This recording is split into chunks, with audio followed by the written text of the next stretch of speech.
हर गांव की मिट्टी में एक कहानी छुपी होती है। वैसा ही एक कहानी है मानकपुर गांव की।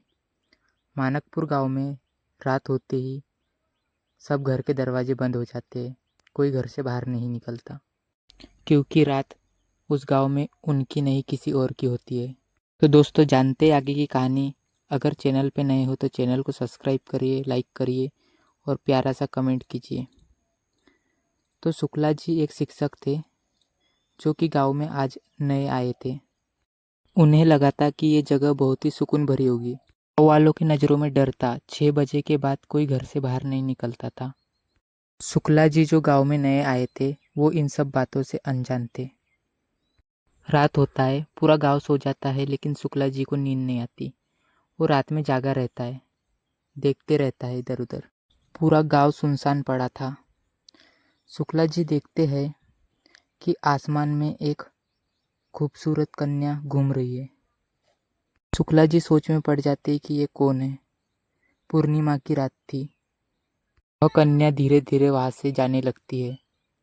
वह जंगल की तरफ बढ़ती है। शुक्ला जी उसका पीछा करते हैं। वह ढूंढने लगते हैं कि वो कन्या कहाँ गई, लेकिन वो गायब हो जाती है। शुक्ला जी दिन भर सोचते रहते हैं कि वो कौन थी और कहाँ गायब हो गई। उस बेचारे को क्या पता था कि वो एक कन्या नहीं, कोई और है। वह एक कर्ण पिशाचिनी थी जो कि एक पेड़ पे रहती थी। शुक्ला जी आज स्कूल से जल्दी वापस आ जाते हैं। शुक्ला जी अपने घर में आते हैं। उसका कमरा पूरा गंदा पड़ा था। वह रात होने का इंतजार करते। रात हो जाती है। शुक्ला जी फिर से उसी कन्या के बारे में सोचने लग जाते। वह सोच ही रहे थे कि दरवाजे पर कोई आ जाता है। वह देखते हैं तो वही कन्या थी। शुक्ला जी उससे बात करने लगते हैं। वह कन्या भी उससे बात करती है। वह देर रात तक एक दूसरे के से आंखों में आंखें डाल के बात करते ही रहते। लेकिन शुक्ला जी को उसकी सच्चाई नहीं पता थी। शुक्ला जी उससे अनजान थे। वह भी शायद शुक्ला जी को पसंद करने लग गई थी, लेकिन वह अपने बारे में शुक्ला जी को नहीं बताना चाहती थी। गांव वालों ने भी शुक्ला जी को कुछ नहीं बताया था, इसलिए वो ये सब चीज़ों से अनजान था। दिन गुजरते गए। वह शुक्ला जी उस कन्या से रोज मिलते रहे। अचानक शुक्ला जी के जिंदगी में बदलाव आया। उसके ज़िंदगी में खुशियाँ आ गई। उसके कमरे में रोज़ अपने आप पैसे की गिट्टी पड़ी मिलती थी उसे रोज़। सोचता था कि ये किसने रख के गया। वह ऊपर वाले की मेहरबानी समझकर उसे रख लेता था, लेकिन उसे क्या पता था कि यही चीज़ें उसकी मौत का कारण बनेंगी। तो देखते हैं दोस्तों आगे कहानी में। वह अब जॉब भी छोड़ दिया था। वह पैसों को अंधाधुन उड़ाने लग गया बिना सोचे समझे। अब वो दिन रात पार्टी करते रहता था। वह पूरे पैसे लड़कियों के ऊपर, बार के ऊपर उड़ाता था।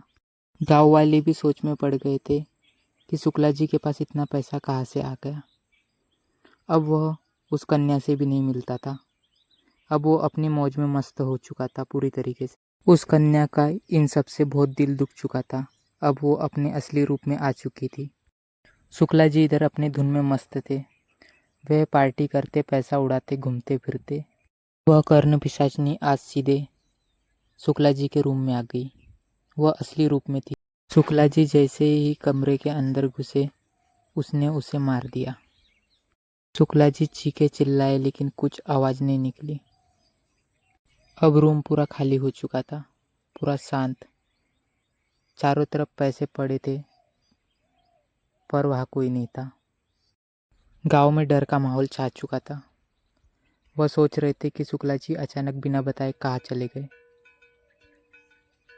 टाइम गुजरता है, लेकिन कुछ पता नहीं चलता।